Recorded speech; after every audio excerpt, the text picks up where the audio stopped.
મનમાં શિવ શિવ આમ શિવ શિવ કરીએ એટલે પ્રભુ બાપાની તરત યાદી થાય જ્યાં જોઈ ત્યાં. અને આ તો ઓખાની ધરતી છે. તૃણ જેમ લંગરા બંધ નાખે તરોડ ગન મદ જરા કંદ નાખે મરોડ. અહીંયા વિલા મોઢા કરીને બેહી રહેવા વાળી પ્રજા હોઈ શકે નહીં કોઈ દિવસ. એક કોણીની મચરક મારીને હાથીના કુંભાસ્થળ ભાંગી નાખે અને લોઢાની હાંકળું ને તણખલાની જેમ તોડી નાખે. એવા સુરવીરોનો ઓખાની ધરતીએ જન્મ આપ્યો છે આ દેશની ધરતીમાં. ભલા માણસ, એવી પરંપરા છે આ. ઈ દ્વારકા વાળો અહીંયા ગોકુળ તજી મથુરા તજી સાગર કિનારે જઈ વૈશ્યા. હો વરહ સુધી અહીંયા ભગવાન દ્વારકાધીશ ભલે જન્મા ગોકુળમાં હોય, પણ મથુરામાં જન્મા હોય, ગોકુળમાં બચપણ ગયું હોય, પણ એને પાસ આ ધરતી ક્યારે કરીએ છે. એ તો બહુ મોટા વૈજ્ઞાનિક હતા ભગવાન દ્વારકાધીશ. કૃષ્ણ તો કૃષ્ણ છે દાદા. અને કૃષ્ણ ભગવાન એવો લાઈવ દેવ છે, પ્રેક્ટિકલી સમજાયું મને ને તમને. ગીતા ગાય અને યુદ્ધના મેદાનમાં ગીતા સમજાવી. અને ચારે બાજુ હબાકા પ્રભુ બાપા વાગતા હોય ને ત્યારે જ્ઞાન સમજાય. હાવ સુખી મોજ કરતા હોય તે જ્ઞાન બહુ ઉતરતું નથી. પણ બહબહાટી જયારે ચારે બાજુથી ઘમાકા બોલવા માંડે ને, દો દો તલવાર બાંધ કે સબી કહાવત સૂર, પછી યુદ્ધ ટાણે ઓળખાય કિનકે મુખ પે નૂર. એમ ચારે બાજુથી ઘમાકા વાગે તઈ બરાબર જ્ઞાન સમજાય. ખબર હતી ભગવાનને અને ત્યારે પ્રેક્ટિકલી એને સમજાયું. અને આવો આપણો દેવ કે 18 દિવસના યુદ્ધના મેદાનમાં હું હથિયાર નહીં ઉપાડું એવી પ્રતિજ્ઞા લઈને એટલે આવ્યો તો પ્રેક્ટિકલી આપણે તૈયાર થઈ. અર્જુનને સંબોધીને આપણે બધાને કીધું છે જગતને એને કે બધુંય તારી હારે જ છું, પણ કરવાનું બધુંય તારે. નકર તેથી કૃપા કરી દીધી હતો હું ઈ તો સુદર્શન ચક્ર ફેરવે બધું પૂરું. પણ એને ખબર હતી અત્યારે હું કરી નાખું, પછી ઘડીએ ઘડીએ મારે આવ્યા કરું. આ આધાર આ તો એની બળે સનાતનીઓ તૈયાર થવા જોઈએ કે હું તારી હારે જ છું, પણ કરવાનું બધું તારે. હે અર્જુન, જયારે મશવેત કરવાનો હતો ત્યારે આવી રીતે ત્રાજવામાં પગ મૂકજે, આવી રીતે ઉભો રહેજે, આવી રીતે પાણીમાં જોજે, આમ માછલીની આંખ જોજે, ઉપર તીર મારવાનું, આમ નિશાન લેજે, આમ કરજે, તેમ કરજે. દેશી ભાષામાં કેવું હોય, દેશી ભાષામાં કેવું હોય તો પાથીએ તેલ પાડે ને આપણે ગામડામાં, એવી રીતે અર્જુનને સમજાયું. અને છેલ્લે અર્જુને કીધું, હે ભગવાન, આ બધું મારે કરવાનું હોય તો તમે શું કરવાના? એમ બધું મારે જ કરવાનું? પગ મારે રાખવાના ત્રાજવામાં, તીર મારે મારવાનું, આંખ માછલીની મારે જોવાની, વીંધવાનું મારે, ના મારે, તો તમે તમારું શું કામ? કે અર્જુન, તારાથી નહીં થાય એ હું કરીશ. કે મારાથી નહીં થાય, હું અર્જુન છું, મારાથી નહીં થાય એવું શું છે કે જે તમે કરવાના? ત્યારે ભગવાને કીધું, પ્રભુ બાપા કે પાણીને સ્થિર હું કરી દઈશ, ઈ તારી તાકાત નથી, તો જ તને માછલીની આંખ બરાબર દેખાય. ભલા માણસ, નકર કોઈ દી નો દેખાય. જે આપણે જ કરવાનું છે બધું, પણ જે આપણાથી ન થાય, કુટુંબ હોય, પરિવાર હોય, હપ હોય, પ્રેમ ભાવનાથી રહેવું. બધા આપણને ચાહે, ઈ જે સ્થિરતા લઈ આવી ને, ઈ નકર ઉમળકા આવી જાય. બાપાએ બહુ સરસ કીધું, 40 વર્ષથી બાપા આમનામ છે એમએલએ, એની સ્થિરતા. એનો વિડીયો મેં જોયો તો કે મંત્રી નથી બનવું, હું અહીંયા બરોબર છે. અને એક અમારા કાર્યક્રમમાં બાપા બોલ્યા હતા, વાઘેરો તો કેતા આવ્યા છે, પણ હજી સુધી અમને કીધું કે અમારો રાજા તો રણછોડ હોય, અમે રાજા ન હોઈ શકી. ભલા માણસ છે, પહેલેથી જ કેતા આવ્યા છે ને આજ સુધી નિભાવી રાખ્યું છે. ધર્મ રહેશે તો રહેશે ધરા, અને ખપ જાહે ખુરસાણ, એક વિષમ ભર ઉપરે તું રાખ ભરોસો રાણ. એમાં બેઠેલા બધાને કહી દઉં, હું સનાતન હિન્દુ કરું એટલે કોઈ બીજાને નીચા દેખાડવાની આપણી પરંપરા છે જ નહીં. સનાતન પરંપરા એ બધાને સમાન જોયા છે, એટલે બધા ઉપર ઉફાણે આવીને ઉપરાઈ જાય છે.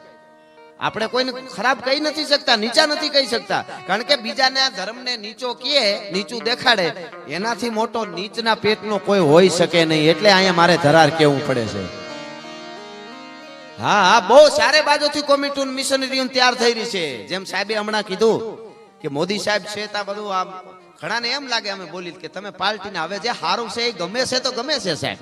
મોદી સાહેબ ભૈયા આવતા હોય તો હાવ જ ભૈયો આવતો એવું લાગે સાહેબ. એને એકવાર આપણે એમ થઈ જાય કે ના શાબાશ. અને 500 વર્ષ પછી મહાકાળીના મંદિર ઉપર પાવાગઢમાં જો સનાતનની ધજા ફડાકા મારતી હોય તો મોદી સાહેબ કે લીએ એક તાલી બનતી હે યાર. આ કઈ નાની વસ્તુ છે સાહેબ? હા, કેટલાય મથે છે. હા, પણ હવે સારું કરે છે, દેશના સન્માન મળવા માંડ્યું આખા વિશ્વની માલિકો. અને તોય ઘણાને પીડા થાય છે. તો ભલે થાય, હવે એનું તો શું કરવું? તમે બળદ વેચાતા લ્યો ને બાપા, બળદના જ રૂપિયા દેવા પડે. બગાવું મફત આવે ફેળી, એનો સટકા ભરવા સિવાય બીજું કામ જ ન હોય. અને પહેલો વરસાદ ધરતી માથે પડે, 1 દી 2 દી 5 દી 10 દી 10 દી થાય એટલે આવો પધારો મહેમાનો બધા આવી રહ્યા છે. ધીરે ધીરે બારે ગોઠવાઈ ગયું છે, ગ્રાઉન્ડ ભરાઈ ગયું છે. આ બધા જેમ જ્યાં જગ્યા મળે ને બધા ગોઠવાતા રહેજો. આપણે આનંદ જ કરવો છે જે આપણને સમય મળ્યો છે એમાં. એટલે પેલો વરસાદ ધરતી માથે પડે ને 5, 7, 8 દી 10 દી થાય એટલે ઝીણી ઝીણી વનસ્પતિને કૂપળા ફૂટે, બધાને ફૂટે, નવા પાન આવે, ધ્રોકડી થી વડલા સુધી જેટલી વનસ્પતિ છે બધાયને નવા પાન આવે, પણ અમુકને ન આવે બાપા. કોને? કેળડાને. કેળડાને નવા પાન આવે જ નહીં ગમે એટલો વરસે તો. આમાં વરસાદનો કાંઈ વાંક ખરો? અમુક જયડાના પેટના કોઈ દી કોળાય જ નહીં. આપણે આપણું કામ કરતું રહેવું, એ એનું કામ કરે, એને એનું કરવા દેવું, આપણે આપણું. બાપા તો સરસ ગાયુની સેવા કરે છે, કેટલી કેટલી ગાયું રાખે છે. ગાયું આરે મને હું રાજી થાવ, મારે કાંઈ લઈ લેવું નથી, પણ અમને હારા હોય ગમે એ વાત હકીકત છે. ગોવાળ ગાય દોતો હોય, આંચળના મોઢિયા પાસે ઈતળી ચોટી હોય, ઈતળી નામનું જંતુ થાય, અને લોહી પીતી હોય તો ગોવાળ દૂધ આમ ધારા કરે ને, દોવે ને, તો દૂધની ધારા ગાયના આંચળમાં ચોટેલી ઈતળીને ભટકાય.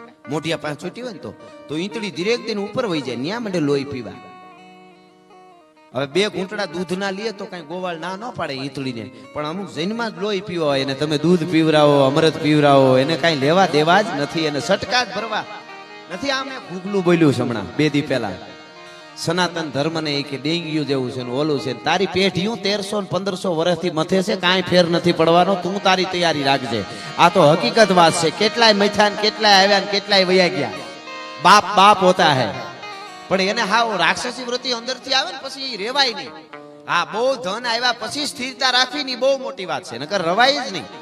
હા, પણ કોકનો આધાર જોઈએ એ વાત હકીકત છે. દ્વારકા વાળાનો શિવનો આધાર વગર. હું તમને એક દાખલો આપું કે 1.5 ફૂટ લાંબી લાદી, આપણે લાદી કહીએ, સ્ટાઇલ જે હોય લાદી, 1.5 ફૂટ આમ લપોળીને 1.5 ફૂટ આમ એવી લાદી કોઈ લઈ આવીને રાખી દે, અને આપણને કે 1 કલાક આના ઉપર 2 પગ ભેળા રાખીને ઊભી જાવ, તો આપણે ઊભી જાય કે નહીં? બધાય ઊભી જાય. લાદી અહીંયા પડી હોય, આપણા પગ રીએ એવી 1.5 ફૂટ આમ પોળી, 1.5 ફૂટ આમ, ઈ લાદી ઉપર 2 પગ રાખીને ઊભા રાખે તો આપણે 1 કલાક ઊભા રહી શકીએ. એમાં શું વાંધો? તો તમે એમ માનો છો કે આપણું શરીરની તાકાતથી આપણે ઊભા રહી છીએ? શરીરની તાકાતથી નથી, મનની જે તાકાત છે. હવે જો શરીરની તાકાતથી જ ઊભા રહી શકતા હોય તો ઈ લાદી ઓલી જે લાઈટ બનાવવાની અત્યારે આ સકીયું ફરે છે એના મોઢા ઉપર એની ટોચ ઉપર ફિટ કરે લોઢાની, હાલો ને એવડી લાદી બનાવે, અને ન્યા વેલ્ડિંગ કરીને રાખે. પછી ન્યા કીધું હોય તો અહીંયા ઉભો રહે 10 મિનિટ. હવે ઈ તો અહીંયા ઉભા હતા એમ જ ન્યા ઉભો જોઈએ ન કરતો. જો આપણું શરીરની જ તાકાત હોય ઊભી જવાની તો ન્યાય નો ન્યા ઉભી હગાય? 1 મિનિટે નો ઉભા. અરે આવડી લાદી કેમ ઊભું? ઉલાળીઓ થઈ જાય. શું કામે? ન્યા કોઈ આધાર નથી. અહીંયા ખબર છે કે ચારે બાજુ ધરતી છે, એમ દ્વારકા વાળાનો આધાર હશે ને તો તમે ક્યાંય ડગાવી નહીં શકે કોઈ. બાકી કેટલાય ફંગોળિયા થઈ ગયા અને હજી આગળ કેટલાય ફંગોળિયા થઈ જાય. એ દ્વારકા વાળો છે, એ દ્વારકાધીશ છે, અને એ સનાતન પરંપરા છે. કાયમના માટે અર્જુનને કુરુક્ષેત્રના મેદાનમાં સંબોધીને આપણને બધાને કીધું છે कि उतारी हारे सु 11वीं अध्याय दिव्य चक्षु दे दिखायो रूप कहते शीश नेत्र पाई कहते भुज धारी है अन सूर्य चंद्र अग्नि जैसे शस्त्र और भूषण है अन दातन की रेख बीच मरी शैन सारी है.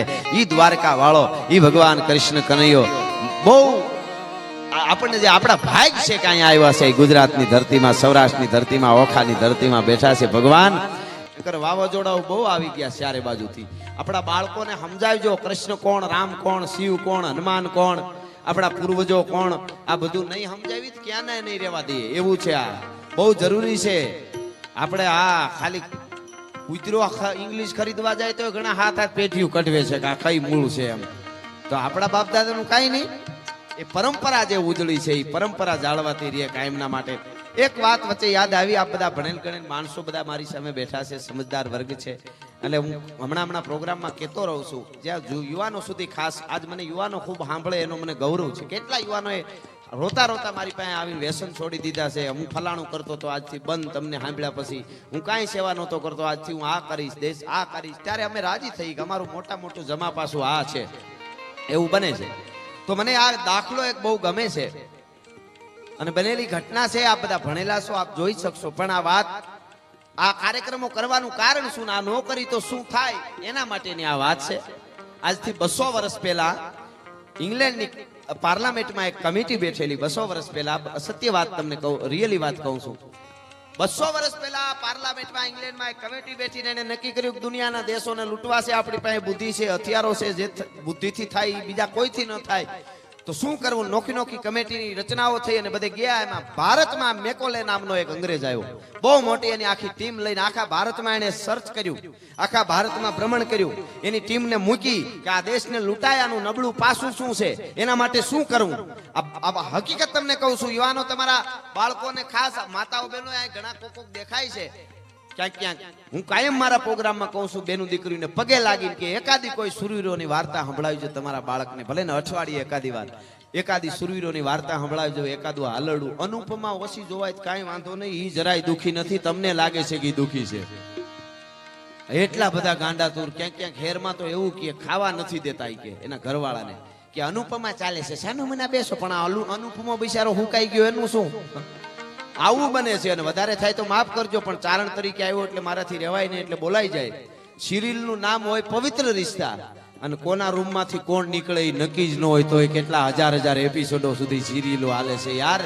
આ તો સામે પૌને અમે મિસાલું લઈને નીકળ્યા ને તમે સાંભળો છો. તમને વંદન છે કે તમારા બાપ દાદાની ખાનદાની ભરેલી ઠાહેલી હજી પડી છે તમારામાં, એટલે તમે આ વાતો સાંભળવા માટે આવો છો અમારી પાસે.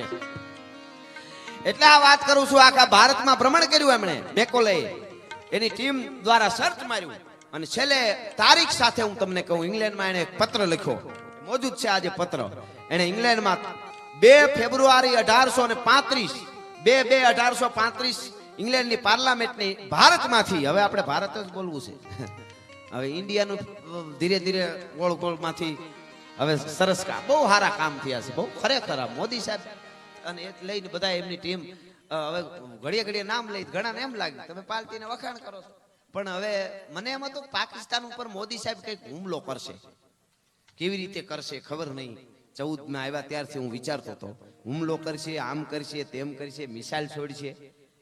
પણ હવે ખબર પડી ભિખારીના પેટનું બનાવી દીધું એને, હાવ કાંઈ કરવું જ ન પડ્યું. પપ્પુ બાપા તમે વિચાર તો કરો, બિચારા કટોરા લેતા થઈ ગયા. કાશ્મીર લેવાનું હતું એને બદલે બિચારા ઈ આવી મીંડ્યા આવવા કે અમને તમારા ભેગા ભેળવી લ્યો, એવું કહેવામાં જાજી વાર નથી હવે. હા, અને એવું તમે જુઓ તો ખરા, બહુ સારું થઈ ગયું. આપણે બધા જ્ઞાતિવાદ ભૂલીને એક થઈ જાય, દ્વારકા વાળાના નામ લઈને શિવ ભોળાનાથને ભજીને, તો બીજું બધું બરાબર ચાલી રહ્યું છે. એ વાત હકીકત છે. હા, અને એટલે હું તમને વાત ઈ કરતો હતો કે આ તારીખ સાથે તમને કહું, ઇંગ્લેન્ડની પાર્લામેન્ટને ભારતમાંથી કાગળ લખેલો મેકોલે 2 ફેબ્રુઆરી 1835 માં કાગળમાં એમ લખ્યું હતું કે આપણો એક ઇંગ્લેન્ડ દેશ નહીં. આ હકીકત તમને વાત કરી રહ્યો, તમે બધા ભણેલા છો, સર્ચ મારી શકો છો, વાંચી શકો છો, પુસ્તકોમાં જોઈ શકો છો. 2 ફેબ્રુઆરી 1835 માં મેકોલે ભારતનું પૂર્ણ ભ્રમણ કર્યા પછી એની ટીમોના સર્ચ માર્યા પછી એમ લખ્યું કે દુનિયાના કોઈ દેશને લૂંટવો હોય, ભિખારી બનાવવો હોય કે આપણો ગુલામ બનાવવો હોય તો તરત બની શકશે, પણ આખું ઇંગ્લેન્ડ નહીં પણ દુનિયાના દેશ ભેળા થાય તો આપણે ભારતને ગુલામ નહીં બનાવી શકીએ. હું મેકોલે તમને લખું છું, પાર્લામેન્ટમાં ઇંગ્લેન્ડ કાગળ લખેલો છે. હવે સાંભળજો, મુદ્દાની વાત છે. તો ભારત ગુલામ બન્યો કેમ એ હું તમને કહું. અને પછી કાગળ લખ્યો એને, અને એમાં એમ લખ્યું હતું કે આ દેશ એવો છે કે કોઈ એક માટી ધૂળની મુઠ્ઠી લેવા માટે આવે તો આખું કુટુંબ એના માટે કપાઈ જાય. ધરાર કોઈ જો લેવા આવે તો બોટી થઈ અને કપાઈ જાય, માટીમાં માટી મળી જાય, પાળિયા થઈ જાય. અને એ કપાઈ ગયા પછી બેન દીકરીની ઇજ્જત માટે, ગાયું માટે, ધર્મ માટે, રાષ્ટ્ર માટે કપાઈ જાય. અને કપાણા પછી એનો એક સ્ટોન ઉભો કરવામાં આવે છે. મેકોલે લખે છે 2 ફેબ્રુઆરી 1835 માં ઇંગ્લેન્ડના પાર્લામેન્ટમાં કાગળ લખે છે કે એનો એક સ્ટોન ઉભો કરવામાં આવે છે, પાળિયો. અને ઈ પાળિયાને 80 વર્ષની ડોહિયું કાખમાં બાળકોને તેડી, ભાભાઓ ડોહિયું, અને પાળિયાને જઈ અને આમ જુવારે દીવો કરે, સિંદૂર લગાડે, અને પછી એના બાળકોને એમ કે આ બેઠો ઈ તારો દાદો છે, આ તારો નાનો છે, આ તારો મામો છે, આ તારો મોટો બાપ છે, આ ધરતી માટે કપાઈ ગયા છે, રાષ્ટ્ર માટે કપાઈ ગયા છે, ઈ દેશને આપણે કોઈથી ગુલામ ન બનાવી શકીએ. મેકોલે કાગળ લખ્યો, ઇંગ્લેન્ડની પાર્લામેન્ટમાંથી વળતો કાગળ આવ્યો, ઈ કાગળ ભારતમાં મેકોલેને આવ્યો, અને ઈ કાગળમાં એમ લખ્યું હતું કે કોઈથી ગુલામ ન બનાવી શકાય, ન જીતી શકાય એવો દેશ ભારત છે.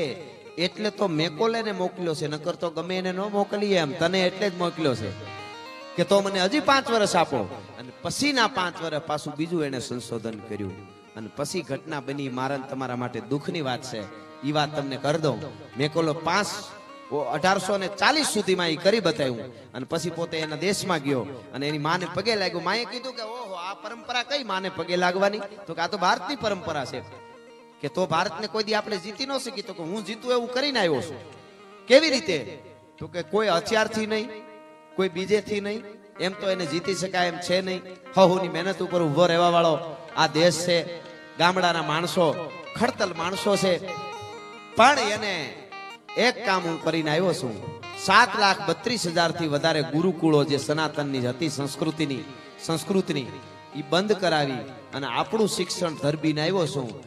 અને પછી મેકોલે બોલ્યો, એ દુઃખની વાત છે આપણા માટે. મેકોલે એમ કીધું કે માં હું તમને ગેરંટી આપું છું કે આજથી 200 વર્ષ પછી હગી જુવાન દીકરી અને દીકરો બે હગા દીકરી દીકરો જુવાન એના મા બાપને મા હામી ગાળું કાઢશે એવું શિક્ષણ ભારતમાં નાખીને આવ્યું છું. આવું મેકોલે બોલ્યો તો હટાણે આપણા સમાજમાં જોવા મળે છે મા બાપને ગાળું કાઢે એવું. તમને ન જડતું હોય તો હું બતાવીશ કેટલી જગ્યાએ એવું થાય છે. કહેવાનો અર્થ થયું શું? હથિયારોથી ન થયું, પૈસા દેવાથી ન થયું. ઈ કામ એને બુદ્ધિથી શિક્ષણ ઓલું ધરબી અને કરી દીધું. ઈ ન થાય ને એટલા માટેના આપણા સાંસ્કૃતિક કાર્યક્રમ છે કે હું કોણ છું, મારા બાપ દાદા કોણ, મારું મોહાળ કોણ, મારાથી શું કરાય, ક્યાં બેહાય. મિત્ર કરો તો હારા રાખજો, નકર એકલા રહેજો. માવા હારું થઈને ખિસ્સા પાડી નાખે એનાથી શેટા રહેજો. એને મિત્ર ન બનાવતા ભલા માણસો. હા, મરદ માણસની મોકાણે જાયજો, એની નનામીમાં જાયજો, પણ બાયલાની જાનમાં જાતા નહીં. ક્યાંય ઊભા રહેવા જેવાય તમને નહીં રહેવા દે ભલા માણસ. એની વાત નથી. આ મહાપુરુષોનો દેશ છે ને એટલા માટે પિંગલસિંહ બાપુના શબ્દોમાં મારે કેવું હોય તો